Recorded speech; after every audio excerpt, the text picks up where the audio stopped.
Thank you very much. It's a pleasure to be here, and I thank all our esteemed panel members for joining us this evening. Thank you to all the attendees. Last session of the day, we've heard some very insightful conversations. We will try to make this fun, meaningful, and hopefully everybody will learn a thing or two by the end of this conversation. We will dive right into and talk about, since the morning, you've heard about from various speakers and panelists around how technology and data is reshaping multiple industries, multiple functions within various industries. Our goal is going to be to talk a little bit about from 2 or 3 varying perspectives. The first perspective that I will ask our esteemed panel members to speak about is from a Pakistan viewpoint, or from the lens of when we look at the implication of some of these digital technologies for Pakistan, what does that look like? Then we will also speak about implications for the financial industry and financial services. And then lastly, we will spend a little bit of time on talking about how the talent landscape is changing and what are some opportunities and challenges when we refer to the digital future. To start things off, a question that I will request each of the panel members to give their comments on is around something that we've heard about a little bit, but I think with this panel, it'll be good to get their views. What trends do you see dominating the future of digital and tech in your respective spaces? And what opportunities do you think are there for Pakistan when we talk about these new trends in digital and tech? Asif, maybe we can start with you, then we can come to Humayun and then go further down. Okay, so thank you, Mujib, and thank you, Asfar, in a nutshell, for inviting and having a great conference today. So I think it's, as we all are talking about technology, and technology landscape is changing, right? So I think it's not just the technology landscape. It's like external environments. It's like your customers. Every element in the society now has been challenging, right? So what I would like to say is we all have to, in today's world, whichever field, whatever domain you are, you just need to change your mindset. I think it's innovation as a journey and not the destination mindset. So it's a constant journey. And I think I'll put in Pakistan lens later, but I'll just try to shed upon a few technology landscape, since technology is going to continuously evolve and change, right? So it's up to us, every organization and every professional or every organization, every executive, they all need to think about how can you upskill and reskill yourself, right? On your staff and your colleagues around the world in the organization. Because if you don't upskill and reskill yourself and your teams, then you will not be able to change and you will not be able to quickly adopt the new changes, new technology that is coming, of course. And technology is not just a tool, it's learning, that how you learn every day from it. And like everybody now, few years ago, we were just thinking about AI is going to disrupt. AI has been in since 1956, right? It's not like new thing that has innovated like yesterday. Now, but why people know about AI today? Because adoption, that ChatGPT and OpenAI just unleash and made it easier for the business users, made it easier for the consumer on the phone to use it on your daily lives. But it's up to you. Do you want to change or do you want to resist that? So I think, and how you ask about an opportunity size, as per McKinsey or as per IDC research, recently they've conducted the research that said every dollar spent on AI, the return on investment is 3.5x. So most of the companies earn 3.5x of their dollar investment. And few of the companies that they said during the research, they have the ROI of $8 as well. So like earlier, AI and digital transformation projects took forever. Now, as per the research, they are saying most of the projects are completing within 12 months, 6 to 12 months. So this is the change, right? So now we all need to, there is an immense opportunity. So I would like to say there are three things that we all need to be looking at it, right? Efficiency play, experience play, and capability play. So efficiency play, we all know every day we try to optimize our operation, we try to save some cost, we try to optimize the workflow, we try to come up with the new things which streamline your processes. So what you're doing is automating your process. So this is an efficiency play. Now you're talking about experience play. What is experience play is basically customer centricity. Whether you are talking about personalization, hyper personalization, focusing your customers, focusing your employees, focusing your product, and there is a capability play. Now, a lot of companies are not just saying it that we just need to do these things, but capability play is what they are transforming their products and services by innovating, by coming up with the new ideas, not just optimizing, but transforming their products and services and coming up with the new growth mindset, new growth opportunities that you need to come up with the new business ideas. So I think if you combine these three plays together, I think that's going to be an immense opportunity for everyone to unleash the benefit, what AI offers, what personalization offers, and you combine, I think in Pakistan, especially, we all need to improve our productivity. We all need to come up with the new ideas. We have a lot of use cases because of our population, because of our very wide variety of consumer base, customer base. We can come up with a new solution that can disrupt. And all we need to do is just need to apply ourselves and not just think about one thing just to optimize, but transform yourself. And I think you will gain a lot of benefit. Like if the world is getting like for their $1 investment to 3.5, why can't we improve our productivity and efficiency, right? And gain that, right? Yeah, very, very insightful. I think the $1 to 3.5x return is fantastic. Humayun, your views on the same question, opportunities and what trends do you see dominating the future, and then opportunities for Pakistan? Let me actually start by sharing that I started my career as a software developer for Fortran. I don't know if many of you even remember that language, Fortran. The other day I was listening to the NVIDIA CEO, Johnson, and he was saying that with the power of generative AI, now, we just have to tell the so-called computer to write the software code, and we don't have to rely on software developers. And there you go. I remember the Y2K bug brought a lot of jobs for the globe, but just because of this new technology in the play, now it's so easy. And I sort of feel that the edge that the traditional computer skills people used to have is sort of fading away. But just to name few of similar future digital technologies, generative AI for sure. Then we have agile operating model, and I'll talk about it. Why is this important?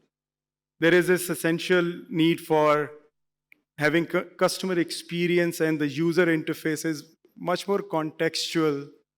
The need for cybersecurity and more specifically, the behavioral biometrics to make sure that the technology now protects the illiteracy of digital capability that most of the masses have. Then we have this blockchain.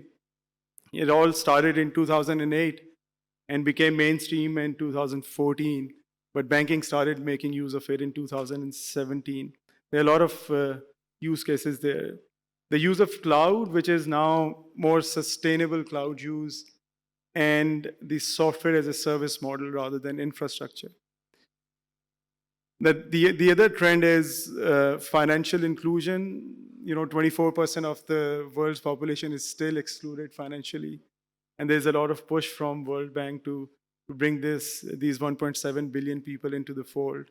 Remote working is also another trend that we have seen because of so there are many different trends that we now see because of digital.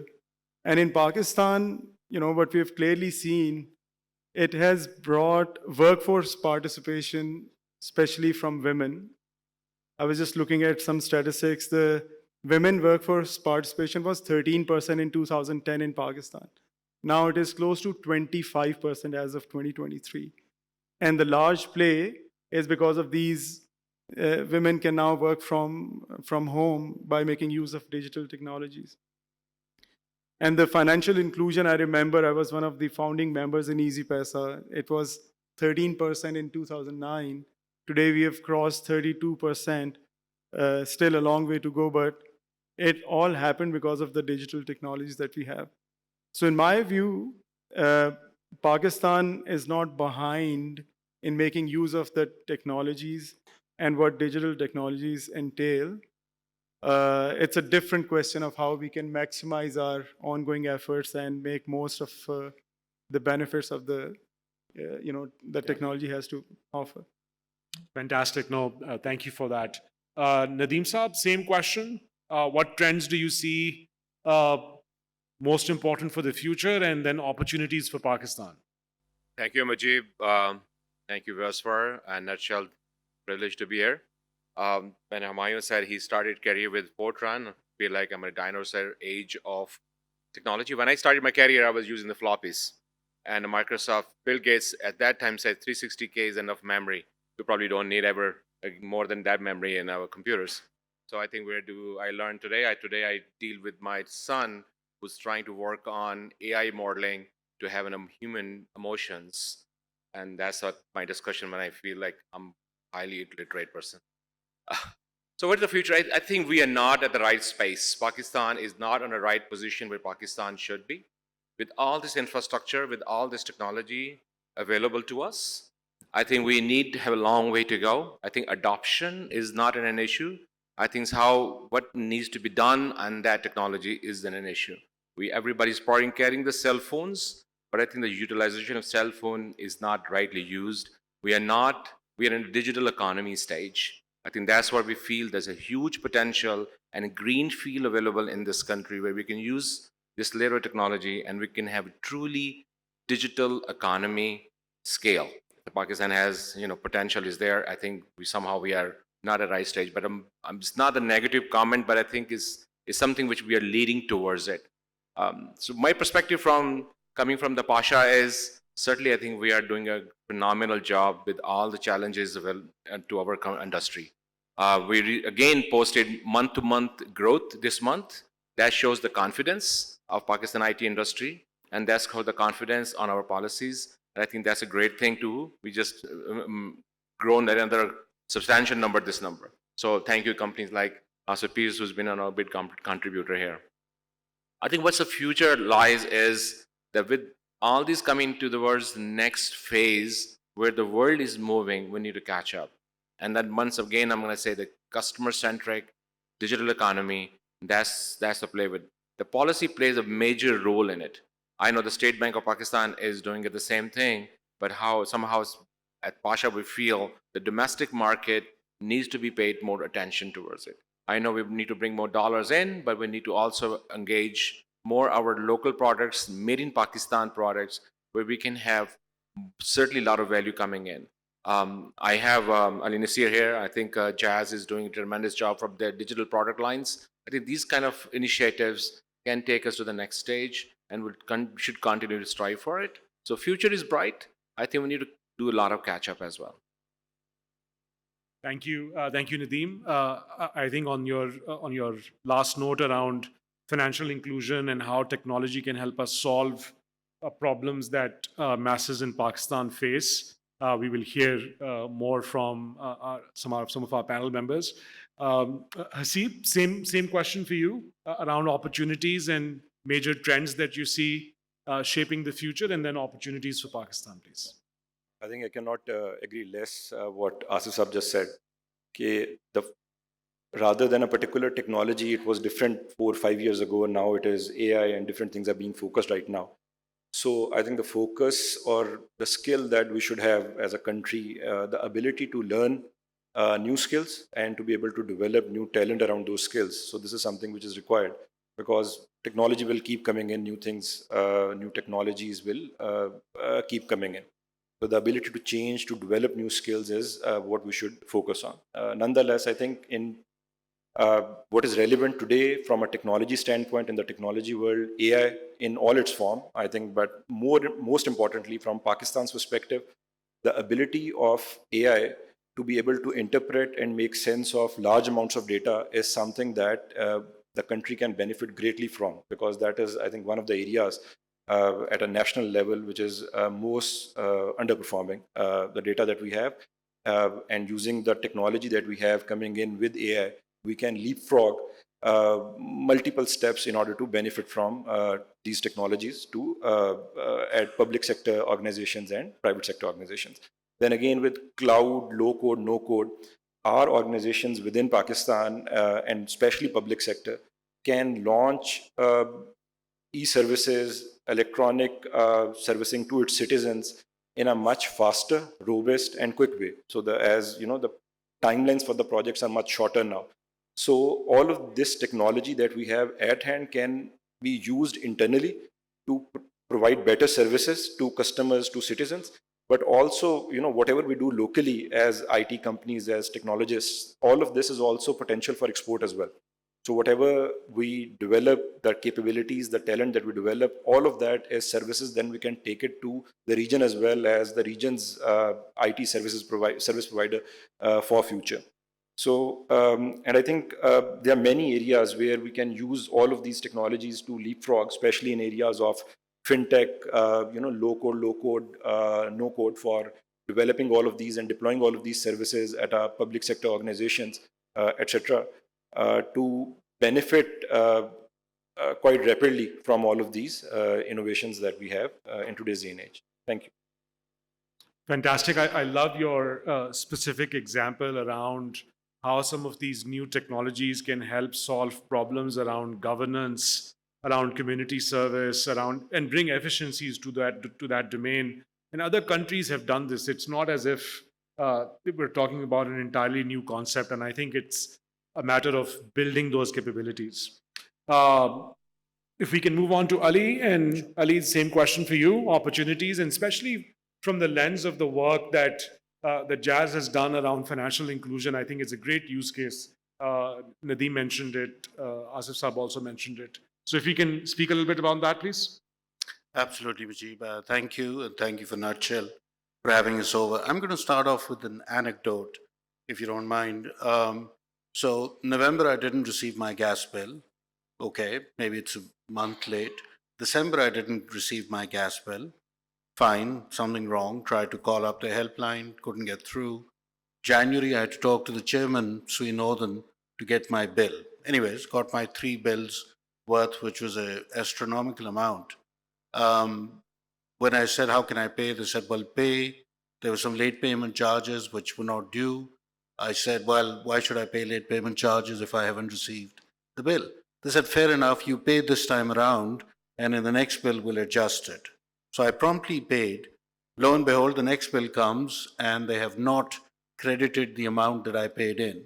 When I again called the chairman, whom I knew, he said, somebody will call you up. And somebody did, somebody very senior. They were very kind. I said, well, here's the bank credit statement transfer that I've credited the money. They said, no, do you have the purchase of the bill that you submitted with the more on it? The point I narrate this anecdote is, Mujib and the panel and the audience, you cannot have a digital future if you have an analog present. And I think the point that Asif mentioned is primary.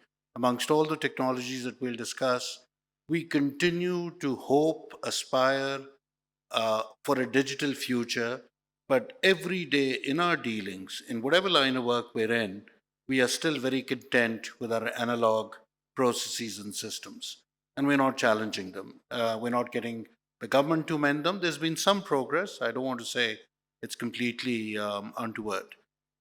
The reason why I say a digital future, and I think you talked about the opportunities and what is out there, narrate another anecdote. I was at LIIB a couple of weeks ago, a month ago, I think, Asif was there as well, and some of the audience may have been. And I went to a startup stall. It was a UAE Emirati startup, and they said, I said, "What do you do?" They said, "We have a analytics as a service product that we're selling." And he didn't know I was from Jazz. We have a similar project. And I asked him, I said, "Well, how have you developed this product?" He said, "Oh, we developed this over 1 million customer base." Jazz has an analytics as a service that we've developed over a 70 million customer base. And I realized that's bigger than the entire population of GCC. The point that I think the opportunity that we have is the population of Pakistan. As the fifth largest country in the world, the data that we are generating today, if we can find a meaningful way to store, mine, and monetize that, I think that's a tremendous opportunity for Pakistan and for Pakistani businesses.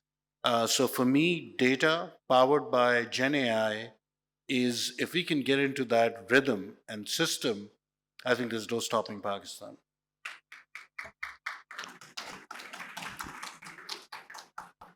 Fantastic, Ali. Thank you. On the question of adoption and on a lighter note, full disclosure to all my fellow panel members and everybody, I used Copilot to draft questions.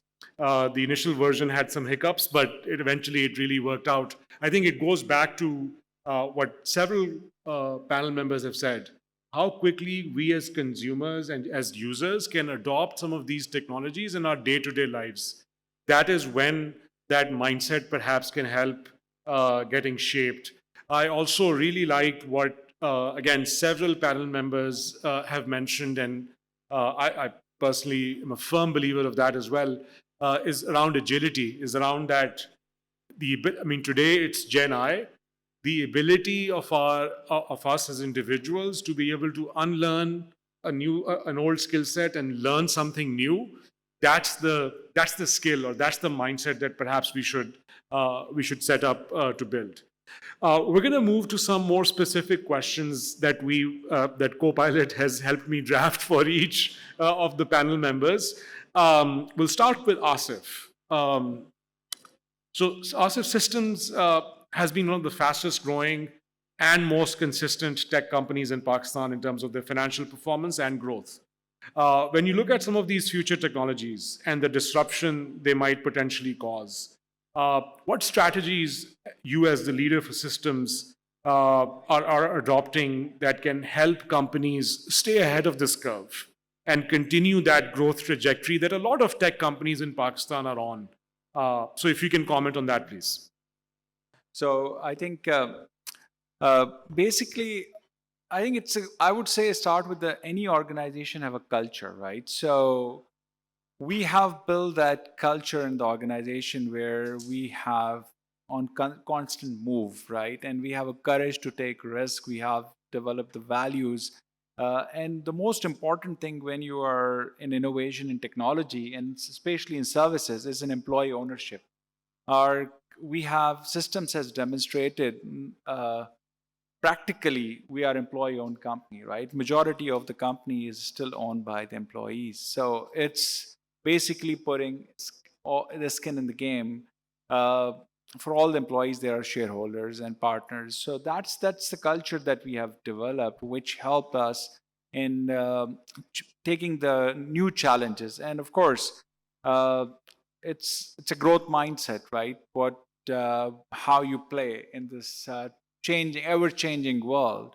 And as I started my comment as well, that you can be the leader, you can be the follower, but you have to constantly adopt. You have to have agility and nimbleness and believe in execution and learn. So in Pakistan, especially, we brought so many technologies which no one has even ever touched. We have started from the scratch, the new practices, new competencies, new skill set, by building it, by training people, right? So we truly believe in mentorship, training, skill development, reskilling, upskilling.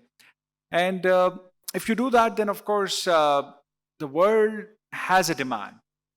There is no doubt about that. We all know that. Pakistan has a huge opportunity in terms of youth, in terms of skills, in terms of our communication skills, in terms of the values that we carry. But it all depends on how you unleash the demand, because people ask, you can have a, okay, we don't have people, we don't have supply, you can come up with 10 other challenges. You can say that we don't find people, there is a brain drain, people moving out. Yeah, you can come up with all of these things, right? But the most important element, in my view, is demand generation, right? That can you sell Pakistan? Can you believe in what you're selling? Can you believe in what you can deliver, over deliver to your customers? Because your customer needs this today as well. Everybody needs technology. So I think with our mindset, I think, and the culture, and I'm really blessed with a great team and the leadership that we have, and with this employee ownership culture that we have developed. We are really looking forward, and we just believe that if anyone else can do in the world, we live in the global world. We are not competing here just for the sake of this what we're doing. We're competing in the global world.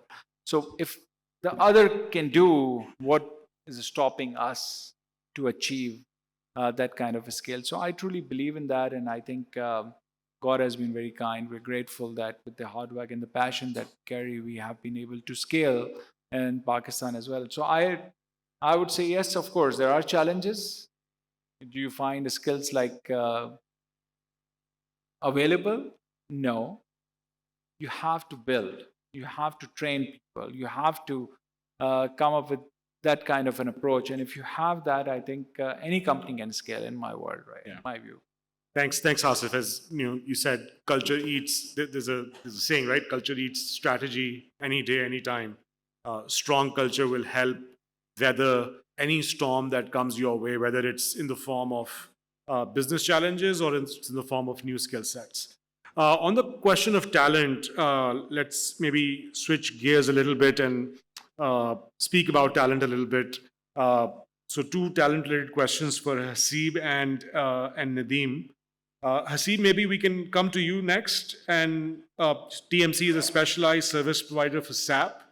Are you facing brain drain? Asif just spoke about that as well. And how are you finding and managing your talent needs in this disruptive future technology environment? So, if you can comment on that, please. So, in short, yes, and massively. I think in the last year alone, we 1/3 of our staff left for Middle East. As simple as that. So I think massive brain drain, and with especially KSA coming up, specialized technologies. We deal in SAP, so we are a system integrator for SAP, and we do a lot of projects locally in Pakistan as well, some abroad as well. But most of the people that we are losing are to Middle East, and quite rapidly for that. Now, I usually tell my team the analogy that talent is like a river. We just need to make sure it doesn't dry up. So the talent need to keep coming in. And if we are training new talent, there will always be people. So what we do is SAP is a very specialized skill even within technology domain as well. So what we do is, again, we have developed a program internally in order to build our talent pool. In technology, if we are to, especially in specialized skills, if we need to serve our customers, it's not that we are going to train a person for 3 months or 6 months that they are ready and they are performing. They need proper exposure to consulting. They need to see businesses. They need to have experience as well around the technology that they are using. So we have taken, I think, a lot of learnings from medical profession. So how you train a doctor is that they do their MBBS, followed by a house job, followed by a residentship program as well. So I think the same applies in technology as well. So what we have done internally at TMC is that we go through a training program, which is a 3 months training program. Dr. Suhil Naqvi here, he runs one of these programs for us at Knowledge Streams. So once that program is done, we give them sample projects or sort of a house job internally to do dummy projects, followed by a 2-year resident program whereby they work with a senior developer consultant for that particular technology or area where they learn on the projects. So what I'm highlighting here is that to build effective talent, it is not just the training program. It is the training program plus the exposure plus the experience. All of this combined will make us the talent that we need. And especially in niche areas, otherwise, graphic designers and, the ads that you see behind a rickshaw, those technologies are there. They are, quick to grasp as well. But value added technologies and stuff, that is what takes time. And that is where we need to put our efforts as a nation as well. So in order to do that, we will need structured programs. And I think academia needs to play a role as well, very effectively. That from an education perspective, we need to have skill building mindset within universities as well. And once that is one, a structured way of giving them the exposure and experience within Pakistan. For that, of course, the economy need to be running as well. There needs to be enough projects within the country where these people get trained. But that ecosystem is required in order to train effective talent. And we are talking about exports. And again, the country has a lot of hopes from digital side of things as well, from our export perspective, that IT exports are going to be increased. But talent is the raw material for IT. If we don't develop talent, we are nowhere. We are not able to serve anything, and will not be able to add any value there. So I think these are some of the things that TMC is doing as a company, and I think this is what is required at a national level as well, across all the organizations, to develop their own talent internally around digital skills. And that is, again, that will be used internally for the organizations and will be a value add to the overall economy as well. Thank you. Thank you, Hasib, and I couldn't agree more. I think Asif also spoke about the same thing as well. The focus as an organizational culture on learning new skill sets. This is something. Just to share a very quick S&P example as well. We filled about 360 odd roles last year, in calendar year 2023. And 40% of those roles were filled internally. And I'm referring to roles that require some pretty specialized expertise, like Azure development, Salesforce developers, Salesforce architects, et cetera, et cetera. And the even more part that we are sort of very proud of is 40% of that number was women.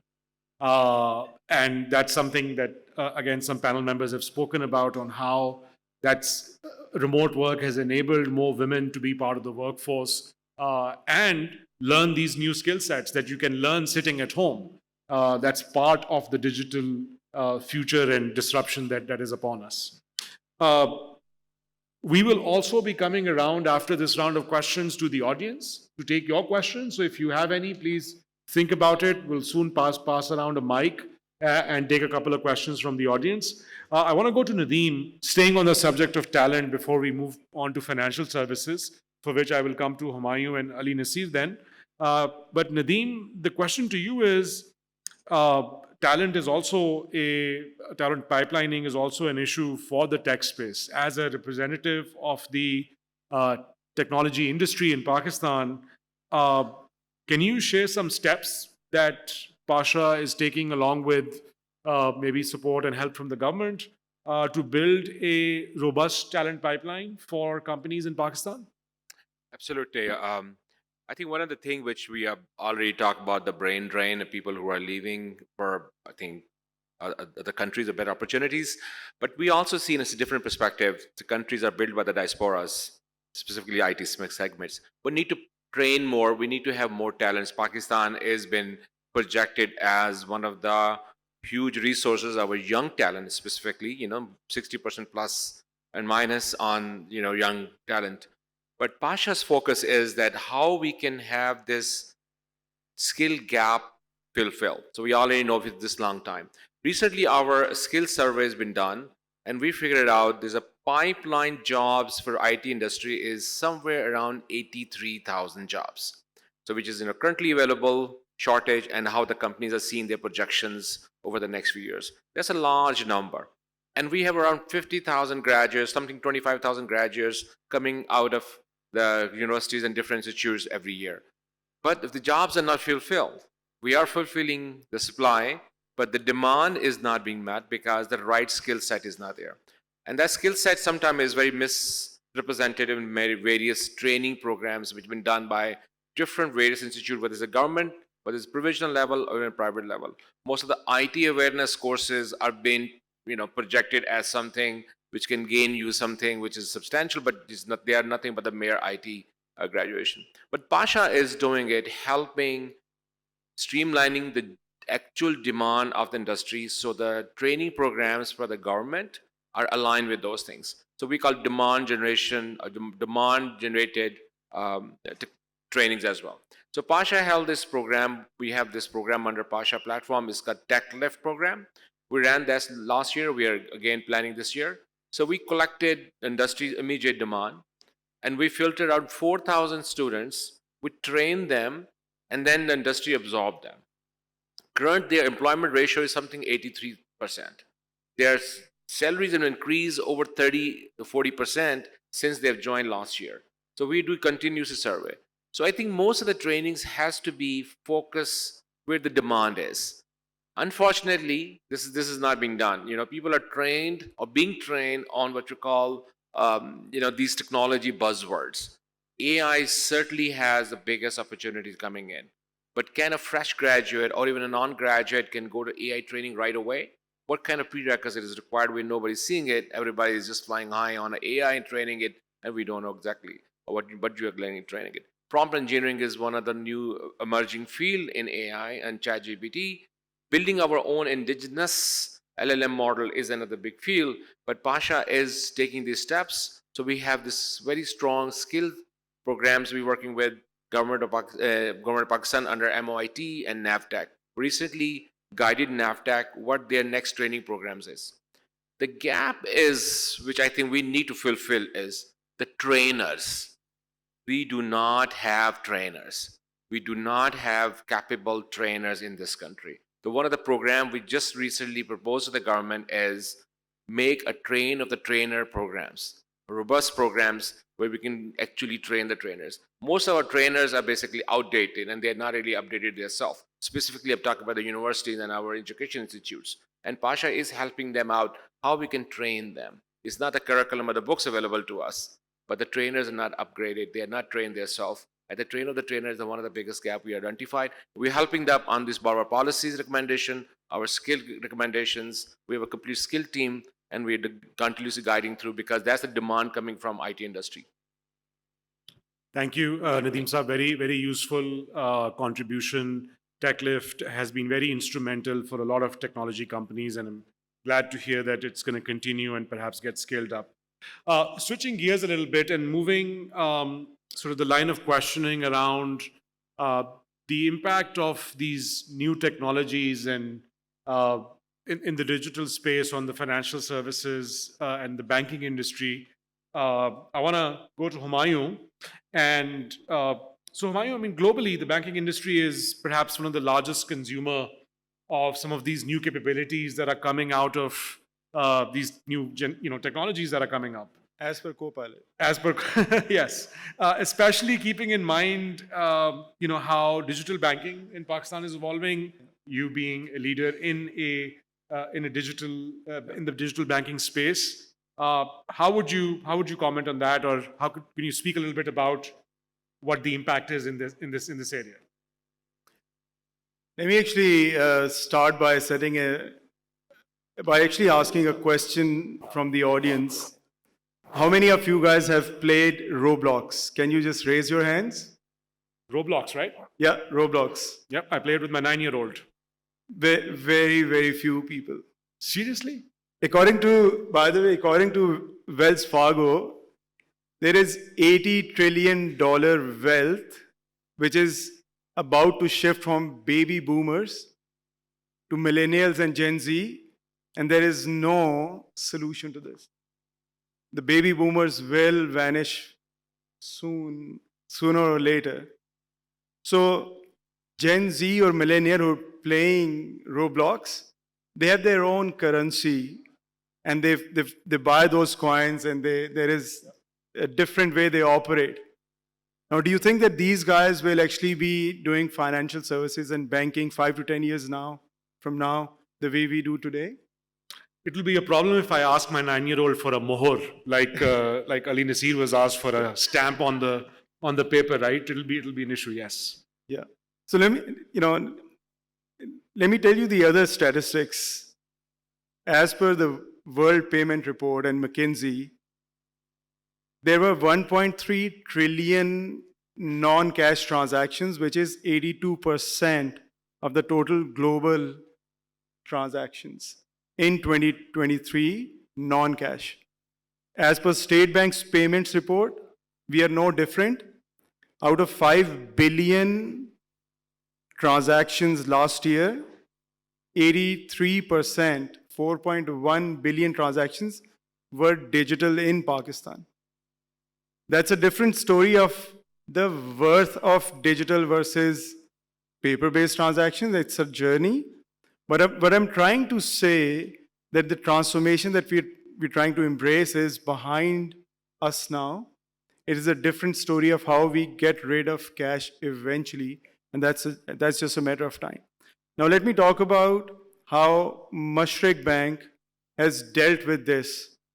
Being a global international brand and one of the best digital bank, we started our journey in 2017 when our cost to income ratio was 57%.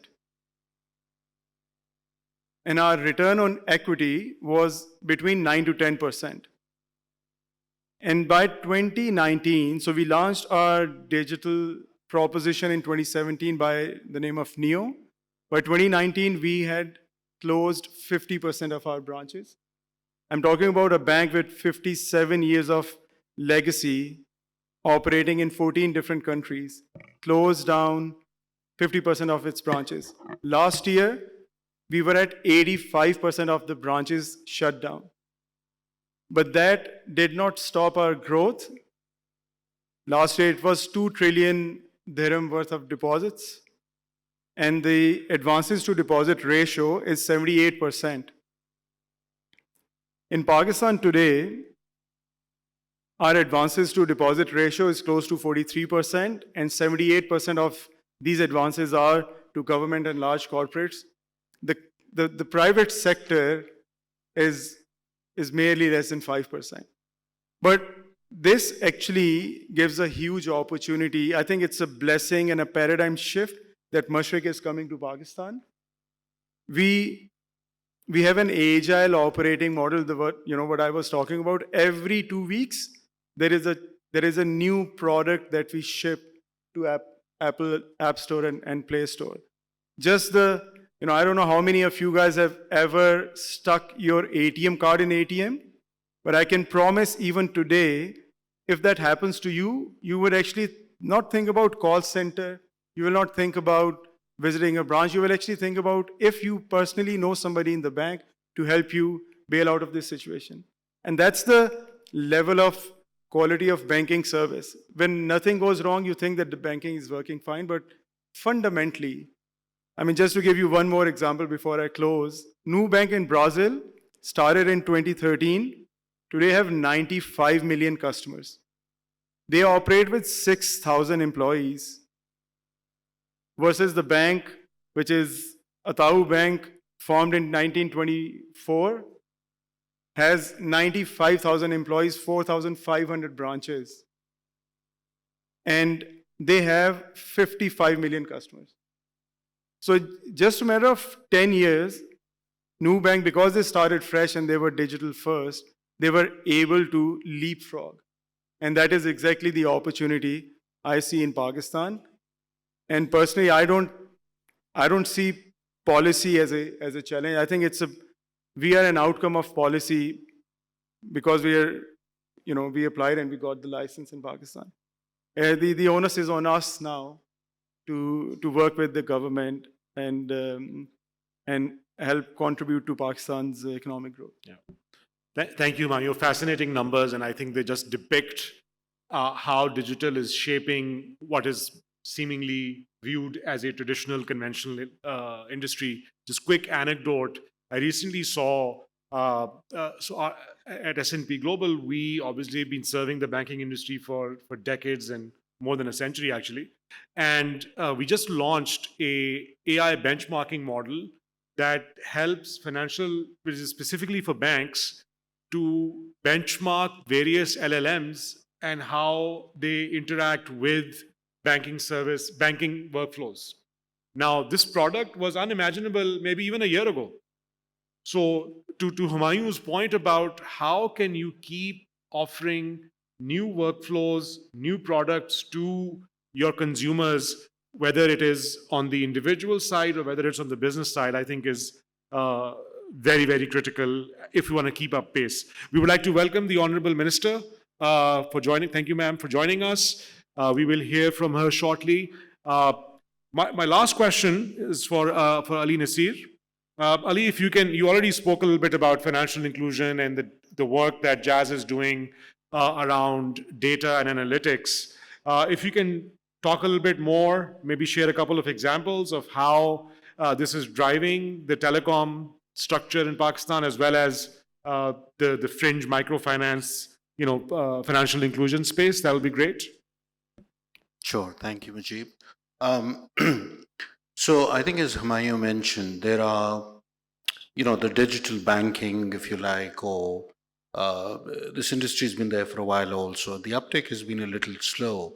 But I think what is really fascinating now that we've acquired a bit of a scale is the speed with which we are being, as the largest mobile wallet in the country, are being pressed by our consumers with newer demands. So just a case in point, we've developed a credit worthiness app based on all the data that we've been accumulating over the years, which now allows us to advance nano loans to customers based not on any collateral, any gold, which was the traditional kind of mode of deciding how to lend, but rather on their internet behaviors, whether they paid their utility bills on times, whether they, frequent gambling sites, etc., etc. And the result is that Jazz Cash is now extending 100,000 loans a day. They're of small denomination, but again, the point is that in this process, the empowerment that is happening with our customers who are taking these decisions, and the non-performance or the NPL loans are very low. So it's not like people are taking these money and running away. But I want to just pivot maybe and use a minute or two, Mujib, of my response to you and speak about AI. A lot has been said today about artificial intelligence. At Jazz, we like to think more of it as augmented intelligence. And we believe that Pakistanis are very smart people. What they probably lack is a little bit of exposure. And that's, of course, to do with the internet penetration, even language, where the bulk of the data being generated, or potentially the internet, is in English, and we don't have a population that is proficient in that. So Jazz, as what we like to think as a leading technology company in Pakistan, with due deference to the others on the panel, we believe that we need to challenge ourselves to do something different. And one of the areas that we're getting into, which has been mentioned, I believe, by Nadeem also, is to try and see we can come up with a local LLM that powers Pakistan's generative AI engine.